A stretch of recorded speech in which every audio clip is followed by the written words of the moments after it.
नमस्कार विद्यार्थी मित्रांनो, मी प्राध्यापक सुमंत शिंदे, राव बहादूर नारायणराव बोरावके महाविद्यालय, श्रीरामपूर, जिल्हा अहमदनगर. विद्यार्थ्यांना तुम्हाला माहितीच आहे, मी मानसशास्त्र या विषयाचं अध्यापन करतो. माझ्या आजच्या व्याख्यानाचा जो विषय आहे तो आहे इयत्ता 11वीमधील प्रकरण क्रमांक 3, ज्याचं नाव स्व असं आहे किंवा सेल्फ असं आहे. विद्यार्थ्यांनो, या प्रकरणाच्या पूर्व भागामध्ये आपण काही संकल्पना माहिती करून घेतलेल्या आहेत. जसं की स्व म्हणजे नेमकं काय, तर स्व म्हणजे जेव्हा व्यक्तीला स्वतःबद्दल संपूर्ण ज्ञान असतं किंवा व्यक्तीचं स्वतःबद्दलचं संपूर्ण संवेदन म्हणजे स्व होय. स्व म्हणजे जेव्हा तुम्हाला असा प्रश्न विचारला जातो की तुम्ही कोण आहात आणि त्या प्रश्नाला जेव्हा तुम्ही उत्तर देता तर ते तुमचं उत्तर म्हणजे तुमचा स्व असतो. अशी आपण स्वची संकल्पना पाहिलेली आहे. हा स्व तुमचं किंवा माझं किंवा आपल्या सर्वांचं अस्तित्व टिकवून ठेवण्यासाठी अत्यंत महत्त्वाचा एक घटक असतो. हा स्व जोपर्यंत त्या ठिकाणी सुरक्षित आहे तोपर्यंत व्यक्तीचं व्यक्तिमत्व हे सुरू असतं किंवा व्यक्ती त्या ठिकाणी समाजामध्ये प्रतिष्ठित व्यक्ती म्हणून जोपर्यंत काम करते आहे तोपर्यंत तिचा स्व शाबूत असतो. ज्या दिवशी तिच्या स्वला तडा जातो त्या दिवशी ती व्यक्ती म्हणून राहत नाही, तर पूर्णपणे मानसिकदृष्ट्या कोलमडून पडलेली असते. आणि म्हणून ही स्वसंकल्पना आपल्या सर्वांसाठी अतिशय महत्त्वाची असणारी स्वसंकल्पना आहे. ही स्वसंकल्पना कशी बनते, कशी घडते, कशी बदलते, तिच्यामध्ये कशा प्रकारे शारीरिक गोष्टींना महत्त्व आहे, शारीरिक घटकांना महत्त्व आहे, कसं त्या व्यक्तीच्या कौटुंबिक घटकांना महत्त्व आहे, तसं त्या व्यक्तीच्या सामाजिक घटकांना महत्त्व आहे. आणि या सगळ्याची मिळून आपली स्वची संकल्पना बनलेली असते. अशी चर्चा आपण यापूर्वीच केलेली आहे. या स्वच्या संदर्भातील स्व आणि लाईफ सायकल किंवा स्व आणि जीवनचक्र म्हणजे एखाद्याचा स्व कसा बनत जातो, अगदी वयवर्ष 6 महिन्याच्या बालकापासून, त्यानंतर 2 वर्ष, त्यानंतर 3 वर्ष, त्यानंतर 5 ते 6 वर्ष किंवा पूर्व बाल्यावस्था आणि कुमारावस्था, या प्रत्येक टप्प्यामध्ये स्व कसा कसा बनत जातो, कसा कसा घडत जातो, याबद्दलची माहिती आपण घेतलेली आहे. त्याला आपण जीवनचक्र असं म्हटलं. या स्वच्या संदर्भातला पुढचा पैलू आपण त्या ठिकाणी पाहिला होता. स्व ओळख किंवा स्वलिंग ओळख किंवा स्वभूमिका हा घटक पाहताना आपण असं म्हटलं होतं की स्व ओळख ही जन्मजात असते किंवा स्वलिंग ओळख ही जन्मजात असते. आपण स्त्री किंवा पुरुष हे जन्मजात ठरत असतं, ते आपल्या हातात नसतं. तर स्वलिंग भूमिका म्हणजे आपण स्त्री किंवा पुरुष म्हणून कसं वागलं पाहिजे याबद्दलची समाजाची जी अपेक्षा आहे, समाजाच्या जे काही नियम आहेत त्यानुसार आपण कसं वागतो, ही असते आपली भूमिका. आणि ही भूमिका कशा प्रकारे समाजाशी आंतरक्रियेतून निर्माण होते हे आपण या अगोदर पाहिलं. त्याचप्रमाणे विद्यार्थ्यांनो, स्वसादरीकरणामध्ये स्वतःची स्वयं सक्षमता, स्वची जाणीव, त्याचप्रमाणे आत्मप्रतिष्ठा, स्व आदर या गोष्टी कशा प्रकारे वाढवल्या पाहिजेत, कशा प्रकारे जपल्या पाहिजेत, जेणेकरून तुमचा जो स्व आहे त्याचं सादरीकरण इतर समाजापुढं खूप चांगल्या प्रकारे होईल आणि तुम्ही एक प्रतिष्ठित व्यक्ती म्हणून किंवा एक चांगला स्वतः संरक्षित केलेला स्व म्हणून त्या ठिकाणी ओळखले जाल. या स्वच्या एवढे पैलू समजावून घेतल्यानंतर विद्यार्थ्यांनो, एक प्रश्न साहजिकच विचारला जातो की मग या स्वचं नियमन कसं करता येईल किंवा या स्वला नियंत्रित कसं करता येईल किंवा त्याचं रेग्युलेशन आपल्याला कसं करता येईल. Self regulation, how to self regulation, तुमच्या स्वचं नियंत्रण कसं करता येईल किंवा त्याला तुमच्या नियंत्रणात कसं ठेवता येईल, ही संकल्पना आज आपल्याला समजावून घ्यायची. विद्यार्थ्यांनो, आपला 3.7 हा अभ्यासक्रमातील मुद्दा आहे स्वनियमन, स्वचं नियंत्रण किंवा सेल्फ रेग्युलेशन. याची व्याख्या सुरुवातीला विद्यार्थ्यांनी या ठिकाणी मी मुद्दा म्हणून तुम्हाला दिलेली आहे. काय सांगते व्याख्या? स्वनियमन म्हणजे तुम्ही तुमच्या फायद्यासाठी, बघा, स्वनियमन म्हणजे तुम्ही तुमच्या फायद्यासाठी तुमचे विचार, तुमच्या भावना आणि तुमच्या कृतींवर नियंत्रण ठेवणं म्हणजे स्वनियमन होय. पहा, या ठिकाणी आपण म्हटलेलं आहे. स्वनियमन म्हणजे काय, तर स्वनियमन म्हणजे स्वतःच्या स्वचं नियंत्रण करणं. आणि मग हे नियंत्रण करत असताना तुम्हाला काही गोष्टींवर नियंत्रण ठेवलं पाहिजे. त्यामध्ये प्रामुख्याने आहे तुमचे विचार, तुमच्या भावना आणि तुमच्या कृती. बघा, तुमच्या विचारांवर जर तुमचं नियंत्रण असेल तर तुम्हाला तुमच्या स्वचं नियमन खूप चांगल्या प्रकारे करता येईल.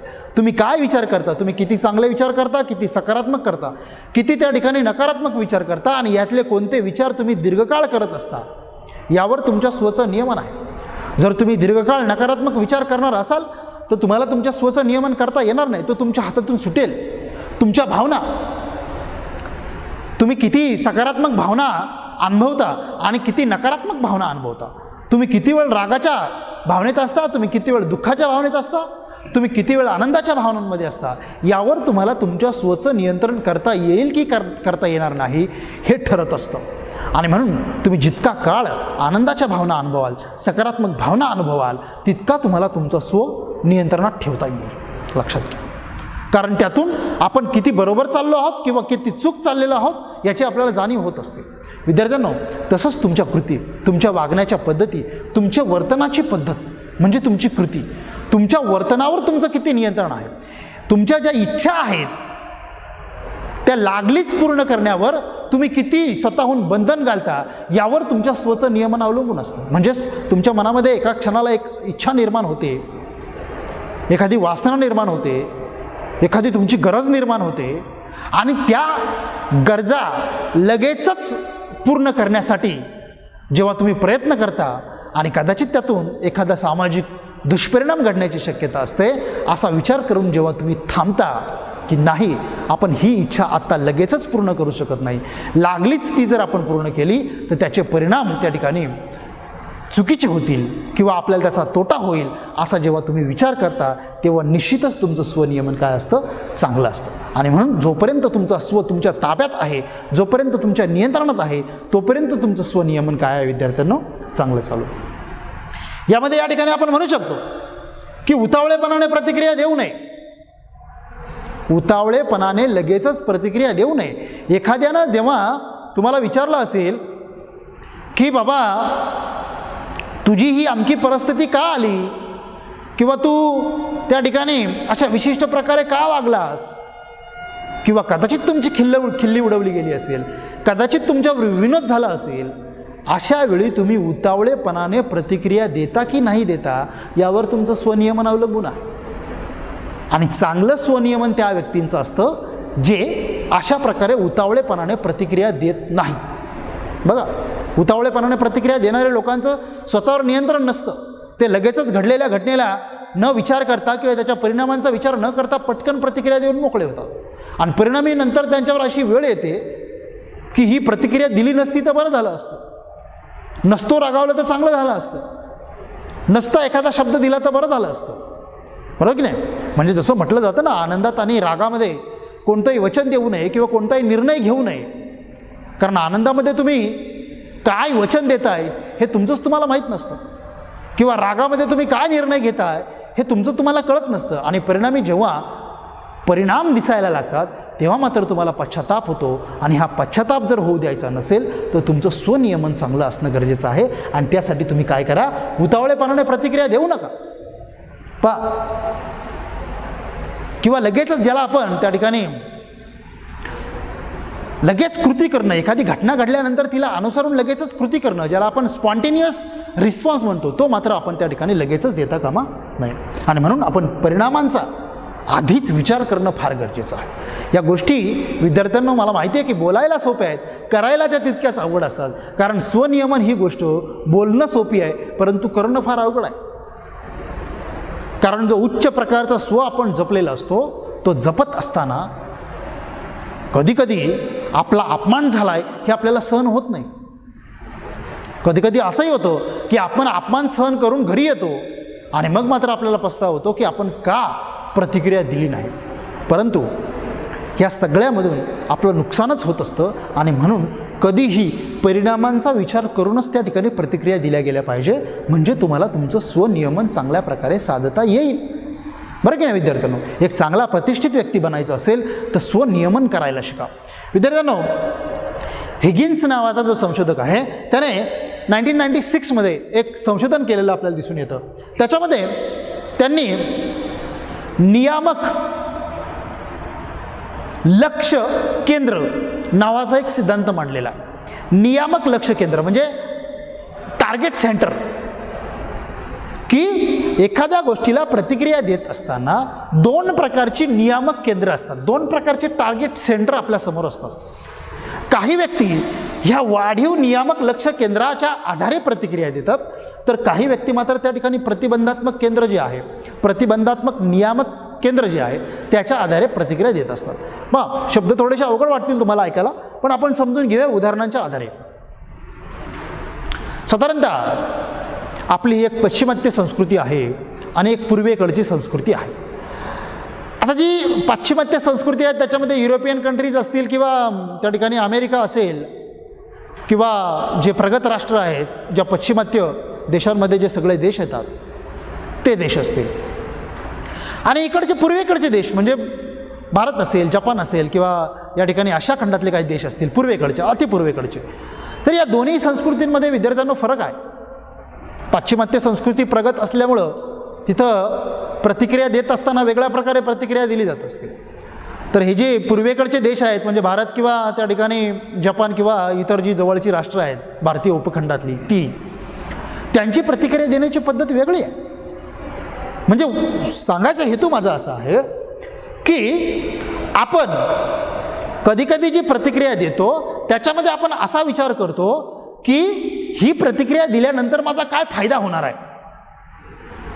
समोर घडलेल्या एखाद्या घटनेला किंवा मला विचारल्या गेलेल्या एखाद्या प्रश्नाला जेव्हा मी प्रतिक्रिया देणार आहे त्या प्रतिक्रियेतून माझा काय फायदा होईल, माझ्याबद्दल चांगले विचार केले जातील, कदाचित मला त्यातून एखादा फायदा होईल, तो आर्थिक स्वरूपाचा असेल, सामाजिक स्वरूपाचा असेल किंवा तो वैयक्तिक स्वरूपाचा असेल. तर या ठिकाणी विद्यार्थ्यांनो की जेव्हा व्यक्ती वाढीव नियामक लक्ष केंद्राचा वापर करून प्रतिक्रिया देते तेव्हा व्यक्ती स्वतःच्या प्रतिक्रियेचा काय परिणाम होईल तो परिणाम फायद्याच्या स्वरूपात होईल असा त्या ठिकाणी ती विचार करत असते. हे जे पश्चिमेकडचे देश आहेत ना, विशेषतः युरोपियन कंट्रीज किंवा अमेरिका, इथली लोक एखाद्या घटनेला प्रतिक्रिया देत असताना स्वतःचा विचार करतात आणि ते अशी प्रतिक्रिया देतात की त्यातून त्यांचा स्वतःचा फायदा होईल.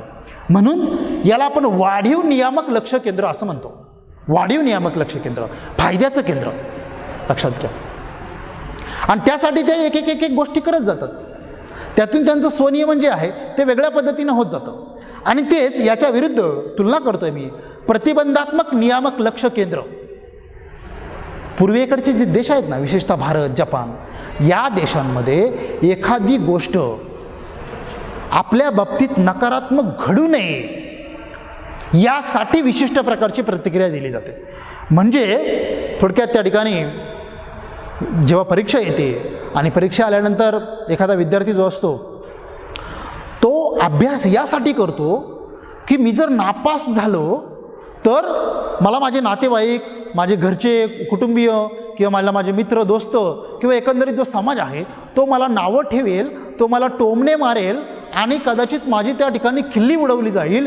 ती उडवली जाऊ नये किंवा तो विनोद होऊ नये किंवा हे सगळं नकारात्मक वर्तन टाळण्यासाठी प्रतिक्रिया देत असतो. लक्षात घ्या. किंवा त्यासाठी तो काम करत असतो. बघा, लक्षात घ्या. हेच वाढीव नियामक लक्ष केंद्र असलेले विशेषतः पश्चिमात्य लोक जी आहेत ही मात्र या ठिकाणी पूर्वेकडच्या देशांसारखा विचार करत नाहीत. ते एखादी गोष्ट टाळण्यासाठी काम करत नाहीत, ते एखादी गोष्ट मिळवण्यासाठी काम करतात. लक्षात घ्या. पण इथं मात्र त्या ठिकाणी आपला हसू होऊ नये म्हणून काही गोष्टी केल्या जातात. इथं मात्र त्या ठिकाणी आपल्याला काहीतरी वाढीव मिळेल, काहीतरी फायदा मिळेल यासाठी गोष्टी केल्या जातात. आणि म्हणून हिगिन्स यांचं जे संशोधन आहे स्वनियमनाच्या बाबतीत ते आपल्याला दर्शवतं की आपलं विशेषतः पूर्वेकडच्या देशाच्या लोकांचं वर्तन किंवा स्वनियमन हे प्रतिबंधात्मक नियामक लक्ष केंद्राच्या आधारे घडत असतं. आपण गोष्टी नकारात्मक होऊ नये म्हणून काही कामं करतो, काही वर्तन कृती करतो, तर ती लोक मात्र अशा प्रकारच्या गोष्टींचा विचार करत नाही. आपल्याला फायदा काय होतो याचा ते विचार करतात. भारताकडील लोक मात्र आपल्याला तोटा काय होणार नाही यासाठी प्रयत्न करतात. फायद्याचा ते विचार करत नाही, पण आपला तोटा होऊ नये याचा ते विचार करतात. ही लोक तोट्याचा विचार करत नाही, पाश्चिमात्य लोक ते फायद्याचा विचार करत असतात. आणि म्हणून या ठिकाणी विद्यार्थ्यांनो स्वनियमनाच्या बाबतीत संस्कृतीचं फार मोठं योगदान त्या ठिकाणी आपल्याला दिसून येतं. पुढच्या मुद्द्याकडे जातो मी. हिट हरथॉर्न हे जे संशोधक आहेत, हिट हरथॉर्न 2011 साली त्यांनी एक संशोधन केलेलं आहे आणि हे हिट हर थॉर्न यांनी ह्या सामाजिक नियम त्या ठिकाणी या स्वनियमनाच्या संदर्भामध्ये त्या ठिकाणी काही महत्त्वाचे घटक दिलेले आहेत की ज्याच्या आधारे आपण आपलं स्वनियमन सुधारू शकतो. सामाजिक हितसंबंध वाढवण्यासाठी काही घटक त्यांनी सांगितलेले आहेत. म्हणजे समाजामध्ये जेव्हा तुम्ही लोकांबरोबर राहता, उठता बसता, रोजची कामं करता, त्यांच्याबरोबर जर तुमचे संबंध चांगल्या प्रकारे टिकून राहावे असं तुम्हाला वाटत असेल तर तुम्ही काही गोष्टी केल्या पाहिजेत.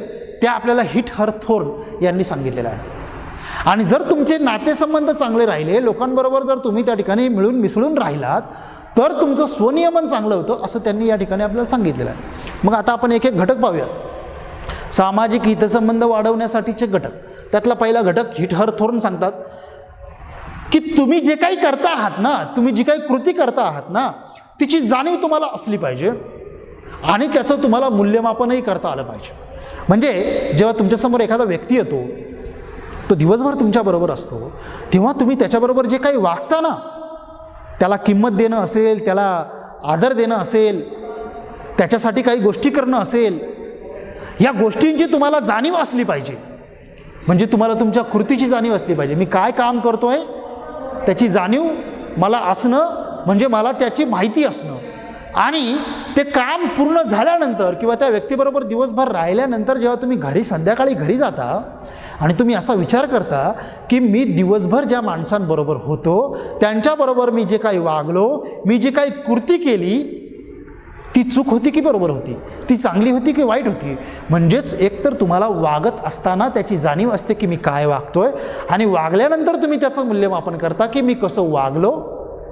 हे जर तुम्हाला करता येत असेल तर तुमचे सामाजिक हितसंबंध वाढणारच आहेत. ते कधीच त्या ठिकाणी चुकीच्या पद्धतीने जाणार नाहीत.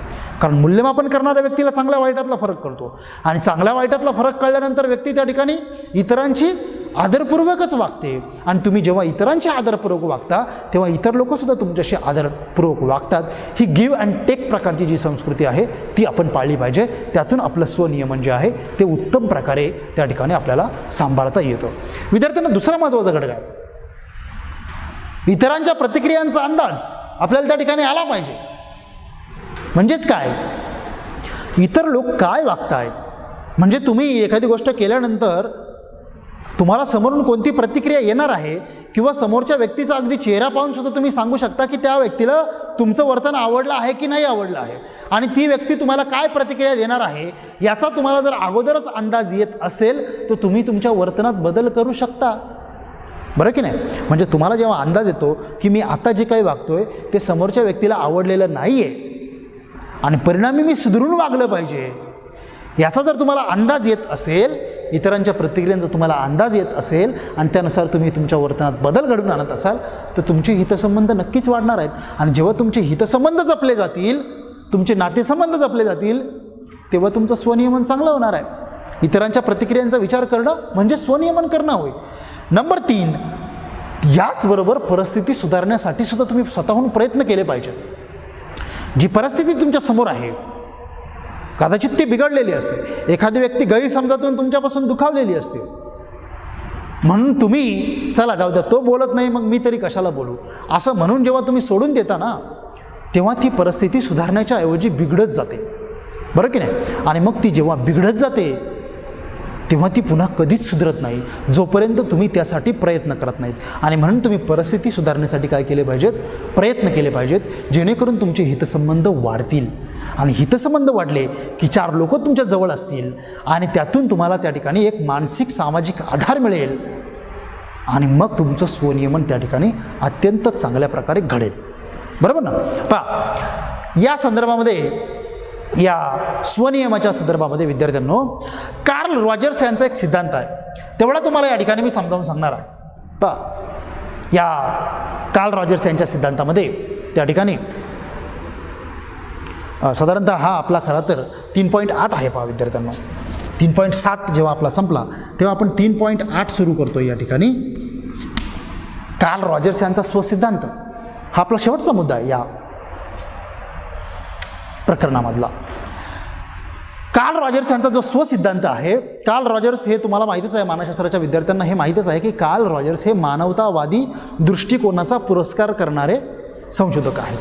म्हणजे ह्युमॅनिस्टिक पर्स्पेक्टिव्ह जो आहे, मानवतावाद, व्यक्ती स्वतःचं नियंत्रण करू शकते, व्यक्ती स्वतःच्या वर्तनाला दिशा देऊ शकते आणि व्यक्ती स्वतः काय वागायचं, कसं वागायचं यातला फरक समजून घेऊ शकते, स्वतःसाठी चांगलं काय वाईट काय याची निवड स्वतः व्यक्ती करू शकते. हा जो दृष्टिकोन आहे मानवतावादाचा, हा खरं तर कार्ल रॉजर्स यांनी मांडलेला आणि त्या मानवतावादाच्या सिद्धांतातून प्रेरणा घेऊनच हा पुढचा सिद्धांत या ठिकाणी मांडला गेलेला आहे आणि तो सिद्धांत आहे कार्ल रॉजर्स यांचा स्वसिद्धांत.